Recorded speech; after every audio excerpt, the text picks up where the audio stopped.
Hola, ¿cómo están? Bienvenidos a Sin Anestesia.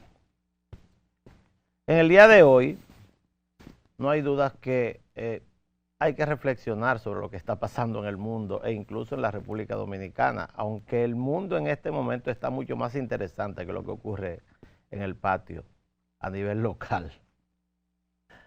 A nivel local hay muchos chismes, muchos decires, muchas discusiones personales, pero el mundo está cambiando en nuestras narices. Y cuando venía a presentar este programa, pensaba en un libro que leí hace muchos años y que publicó un historiador norteamericano llamado Paul Kennedy en 1987. El tiempo pasa definitivamente.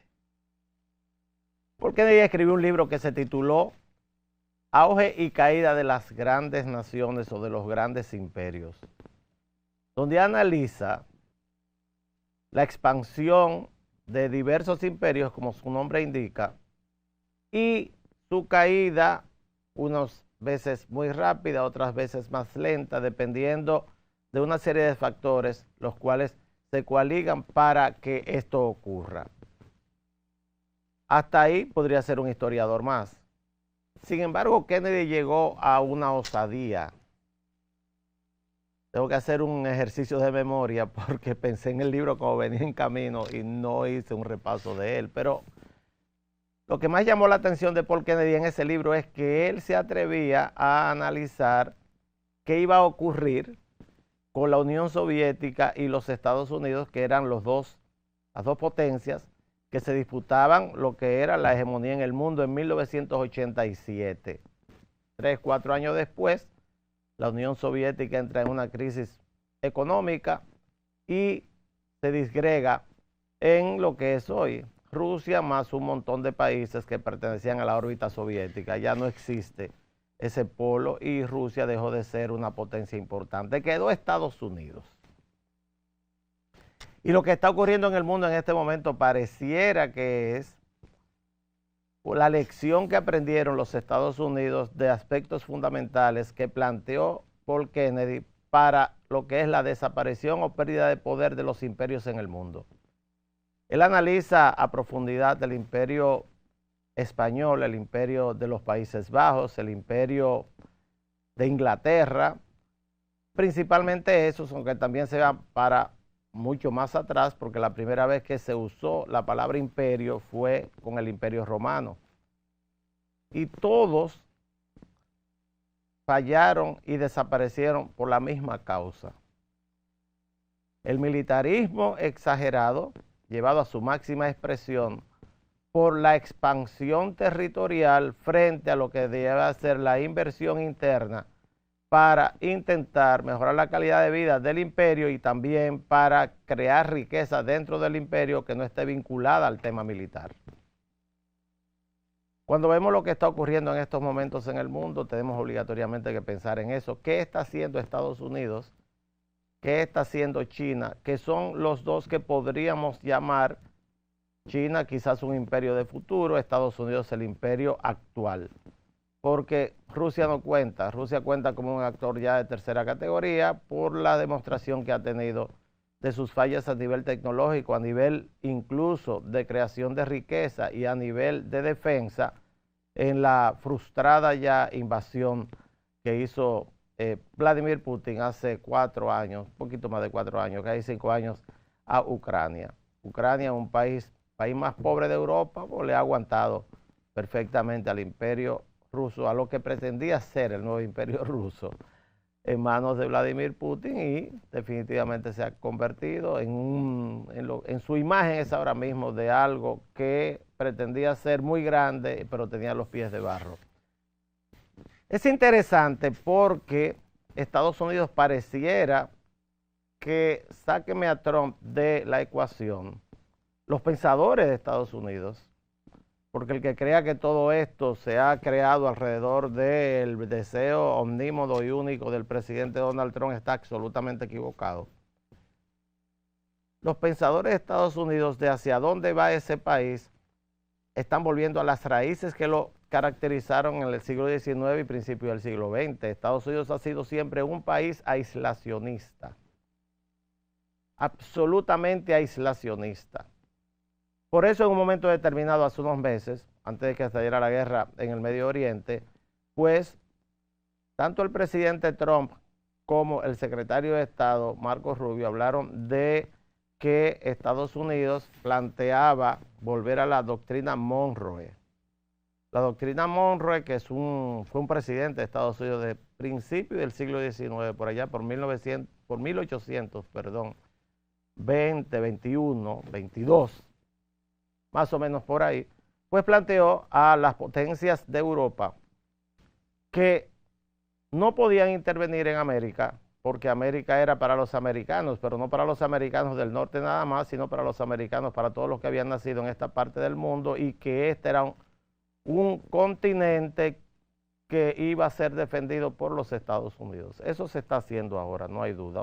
Es aislado, pero integrado a lo que es el continente americano, que muchos llaman su patio trasero, otros llaman de que es el lago interno que tienen los Estados Unidos para tener posibilidad de poseer un desarrollo importante con los vecinos del sur y uno del norte, que es Canadá, por supuesto. ¿Qué ocurre ahora? La guerra en Oriente Medio es una guerra bastante extraña, porque Estados Unidos ha pasado de ser una potencia solamente de guerra y lanzar misiles y lanzar bombas y lanzar aviones a una guerra absolutamente económica. Los informes que hay de Irán es que Irán se está desgranando internamente. Y se está desgranando internamente porque Irán tiene un serio problema en cuanto a el comercio. Es una guerra comercial ahora. Esa guerra comercial está caracterizada porque Irán no tiene forma ni de comerciar hacia afuera ni de comerciar hacia adentro. Es decir, lleva casi 2 semanas sin recibir ningún buque con insumos de cualquier tipo, desde comida hasta repuestos para vehículos, lo que sea, por el bloqueo de los Estados Unidos. No le permite ejercer el comercio ni siquiera con sus vecinos, porque sus vecinos ahora todos son sus enemigos. Y hacia afuera, Irán entonces tiene el problema de que no está vendiendo nada. Es un país cuya economía se caracteriza por una exportación de un bien principal, aunque también otros bienes. Esa exportación es petróleo, está totalmente detenido. Los barcos iraníes pueden viajar por el estrecho de Hormuz, pero cuando llegan al Golfo de Omán se detienen y lo detiene la Marina de los Estados Unidos y los devuelve. Algunos son abordados y confiscados, lo que llega un poco más lejos, y esta persecución ha llegado hasta mucho más allá de lo que es la salida del Golfo de Omán, hasta los mares abiertos que hay camino a Asia, que ese es un camino muy corto hacia Asia. Entonces, ¿qué pasa con esto? Bueno, pareciera que podría suceder que esta será la última guerra que tendrá Estados Unidos con alguien fuera de su territorio natural, que es América. Es lo que parece. Y tengo obligatoriamente que pensar en Paul Kennedy, porque Estados Unidos, su discurso en las presidencias de Donald Trump ha sido siempre el mismo. Primero, no va a sostener el armamentismo, la defensa de Europa, que ya tiene 60, 70 años en eso. Desde finales de la Segunda Guerra Mundial, el policía protector de Europa Occidental son los Estados Unidos. Solamente hay que pensar que cada año, Estados Unidos gasta más de 8.000 millones de dólares en defensa para Europa.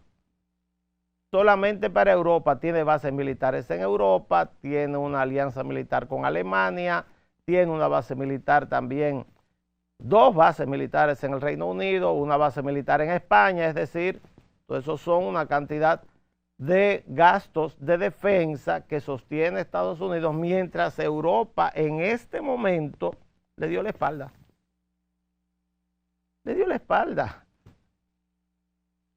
es Estados Unidos en la sombrilla de protección de lo que llaman las democracias europeas, y cuando se les requirió para ayudar a mantener abierto el estrecho de Hormuz y se les requirió estar cerca de los Estados Unidos en la llamada guerra de Irán, se negaron. Las consecuencias son claras. Las consecuencias es un retiro de Estados Unidos de la OTAN. No sé si al término de la guerra, no sé si en el corto plazo, pero esa situación aparentemente se va a producir porque ya el interés de los Estados Unidos en gastar tanta cantidad de dinero para mantener tropas en Europa no tiene sentido.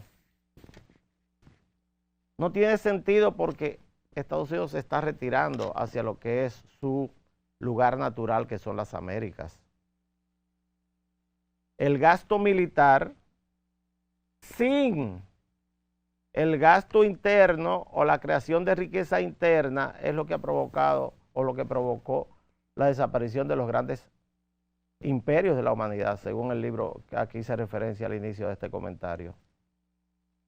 Usted no puede gastar o extenderse tanto en gasto militar olvidándose que tiene un país suyo que defender, pero aparte de eso, en esta era de la información y de un manejo enorme de la tecnología para hacer la guerra, no se necesita tener tampoco tanta gente armada en una enorme cantidad de países. ¿Por qué esta reflexión me surge desde hace varios días? Por lo siguiente, no hay dudas del avance de la voluntad norteamericana en América Latina. Después de que asumió su presidencia el presidente Trump el año pasado, en el mes de enero, pues prácticamente todas las elecciones las ha ganado la tendencia que está acorde con lo que es el pensamiento nuevo de los americanos. Hay dos elecciones importantes este año en América Latina. Una es en Colombia, que Colombia en este momento está siendo azotada por una marea de atentados terroristas de parte de lo que queda de la guerrilla que se inserta en las selvas colombianas. Es una narcoguerrilla. Y ahí están poniendo bombas como en sus mejores tiempos, como los mejores tiempos de Escobar. Terrorismo puro que, por ejemplo, esta semana en uno de los departamentos de Antioquia, pues volaron un autobús y mataron 14 personas. No sé si en este clima el candidato de la izquierda podría ganar Cepeda, lo dudo mucho. Todo manda o muestra que en Colombia habrá dos vueltas y en la segunda vuelta podría perder. La otra gran elección es la de Brasil y vuelve a estar el mismo tema. Lula es un peón de China en América Latina. Esto está clarísimo. Por eso, cuando usted ve la reunión que se realizó en España, los presidentes latinoamericanos ahí brillaban por su ausencia, excepto la Sheinbaum, que es parte de la izquierda, después Petro, que ya va a salir y se acabó. ¿Por qué? Porque creo que sí, que lo que podemos esperar es que los Estados Unidos se refugien en América y comiencen a abandonar muchas de las guerras que han tenido en los últimos tiempos. Hay alguna gente que dice que Estados Unidos hace mucho que no gana una guerra, todas las ha ganado. ¿Cómo? Pero salieron corriendo de Vietnam. Ajá. ¿Y en el largo plazo qué pasó? ¿Es Vietnam un país comunista agresivo con Estados Unidos? Por supuesto que no. Es una economía de mercado. Es un país absolutamente capitalista. Lo mismo ocurre con Laos, lo mismo ocurre con Camboya, lo mismo ocurre con prácticamente todo. Hasta China es un país capitalista, claro. Fábricas servidas por una cantidad de esclavos que no pueden salir de ahí y sin ningún tipo de derecho a expresarse, perfecto. Si a usted le gusta vivir en un sistema así, hay algunos que no nos gusta mucho el tema. De todos modos es interesante desde el punto de vista geopolítica y de lo que está ocurriendo a nivel internacional, usted poder analizar cuáles son los próximos pasos que podrían dar los Estados Unidos frente a sus antiguos aliados de la Unión Europea, que ya yo los pongo muy en pasado, frente a su aliado principal en lo que es el Medio Oriente, que es Israel, y cómo terminará la guerra de Irán. Mientras tanto, los precios del petróleo hoy, porque todo es economía, ¿verdad?, comenzaron muy altos en la mañana. En este momento están, el Brent está en $116, cayó $10, y el WTI está en $109. Simplemente, sin anestesia, les voy a decir qué les va a pasar mañana. No hay forma de que no se suba el precio de los combustibles en la República Dominicana. Prepárense a pagar más. Algunas personas dicen que eso llegará a un precio que no creo que llegue, de 330 pesos el galón, está a 314, no creo que le suban tanto, pero debe haber una subida, porque nuestro presupuesto y lo que son los ingresos del gobierno no permiten que el subsidio siga subiendo. Así que probablemente eso ocurra. Así que los precios del petróleo han ido bajando, pero no hay razón para ello. Eso significa especulación, ¿verdad? Y si hay especulación, ¿qué ha pasado en estos 2 meses? ¿Cómo se ha transformado el mercado petrolero? Esa es una clave para entender lo de la guerra. Para que se entienda de que hay cosas que se ven y cosas que no se ven, aunque estén en nuestras caras. ¿Qué ha ocurrido con el mercado petrolero en medio de esta guerra? Que alguna gente dice que Estados Unidos perdió. ¿Perdió con qué? ¿Con qué ha perdido? A los occidentales nos encanta, a los periodistas occidentales les encanta escribir pendejadas en los medios. ¿Por qué? Porque sus profesores son todos de izquierda. Eso es una estadística que no se puede negar. Las facultades, incluso de las academias principales americanas, están llenas de gente de izquierda. 10-1 es la estadística y hay encuestas que lo certifican. ¿Perdió? Perdió, perfecto. El precio del barril de petróleo subió de $65, 67 más o menos, el día antes de la guerra, y ahora anda el precio de referencia de Texas, que es el precio de los Estados Unidos, ahora anda por $106. Sumen y verán que es prácticamente el doble. ¿Qué ha pasado en el medio de todo esto? Entonces, en solamente 2 meses, que de ser un almacén de petróleo, los que trabajan con petróleo en los Estados Unidos han pasado a ser vendedores de petróleo. Que de vender a menos de $70 el barril, ahora están vendiendo a 106. Que abrieron el mercado para todo el mundo. Que China está comprando petróleo ahí a $106 el barril. Hoy, mañana no lo sé. Es decir, que están vendiendo tanto petróleo como nunca se imaginaron. Los Estados Unidos. Porque alguien tiene que ganar dinero. Están vendiendo petróleo a todo el que se aparezca por ahí, y solamente usted tiene que buscar, como hago yo, una aplicación donde usted ve los barcos, cómo se mueven, y verá qué cantidad de barcos están entrando a lo que es el Golfo de México a buscar petróleo de Estados Unidos. ¿Dónde no entran? En el Medio Oriente. Por eso, Emiratos Árabes Unidos sale de la OPEP para poder romper lo que es la barrera de 3.6, 3.7 millones de barriles, que es su barrera y su cuota, y poder subir hasta 5 millones para resarcir el daño que está recibiendo en este momento. Eso es dinero, todo es capitalismo, todo es dinero, todo tiene que ver con todo. No se lleven nada más que están tirando bombas y que están haciendo cosas. Eso es dinero. El dinero no tiene nacionalidad. Esa misma situación se da con el dólar. Parte del tema es que se quiso sustituir en esa región al dólar por el yuan chino en las transacciones entre Irán y China. Y no lo van a permitir simplemente. Por eso la concentración de fuerzas está ahí. Está en ese centro que responde al 20% del petróleo mundial, pero hay un 80% por fuera. De eso se trata. Cuando llegué aquí hace un ratito, abrí como siempre abro para ver dónde estaba Wall Street a esta hora. Y digo, pero está en verde. Los chicos lo saben. Digo, ¿pero qué está en verde? ¿Por qué está en verde? Y le voy a decir por qué está en verde. Está en verde porque las empresas más grandes tecnológicas de Estados Unidos ganaron una enorme cantidad de dinero el último trimestre y se publicaron los resultados. Microsoft reportó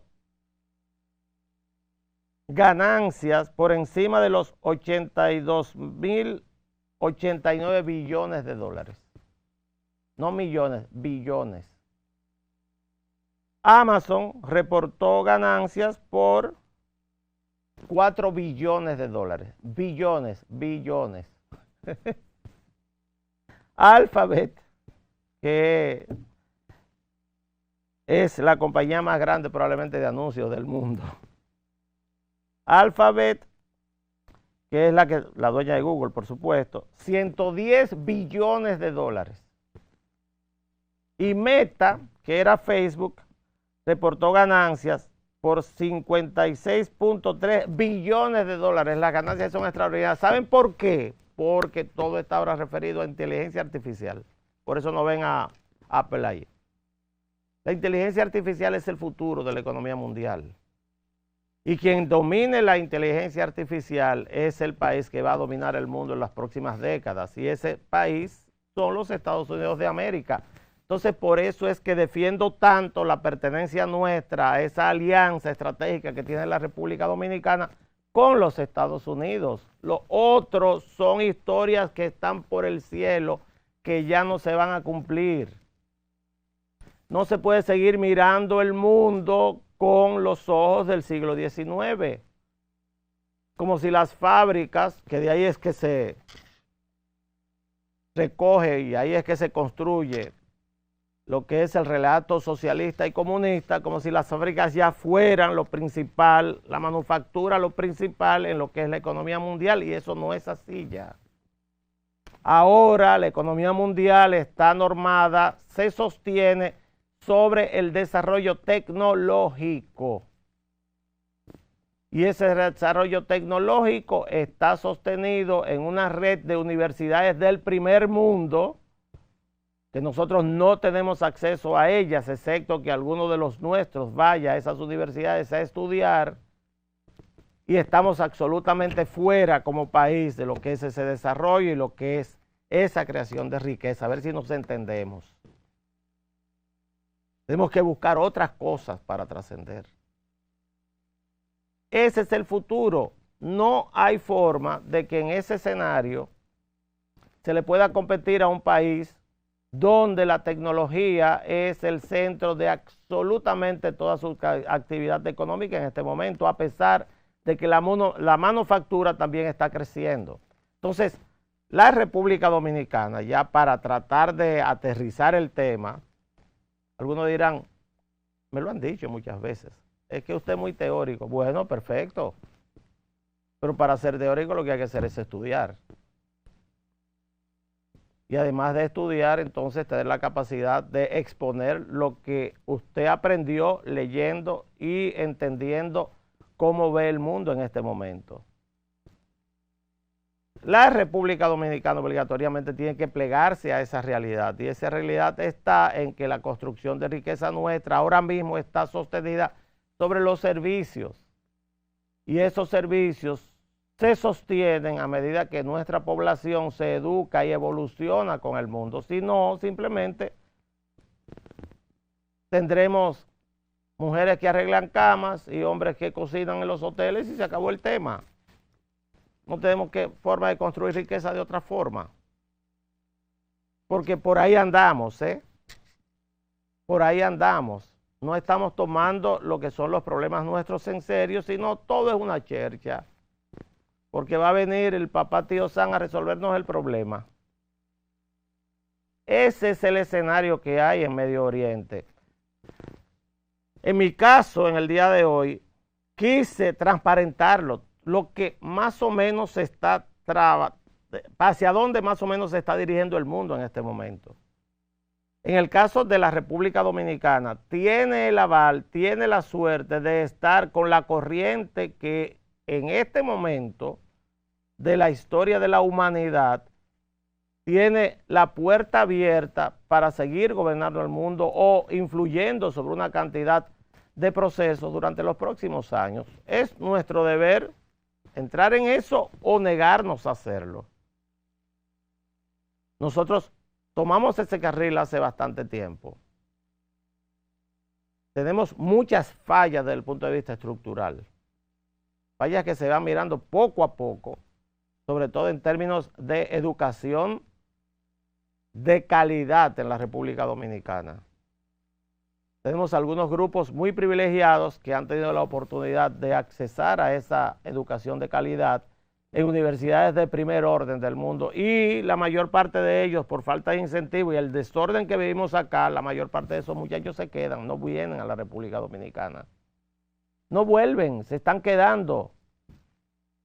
Los hijos de las familias que son capaces de pagar ese tipo de educación no vuelven a la República Dominicana.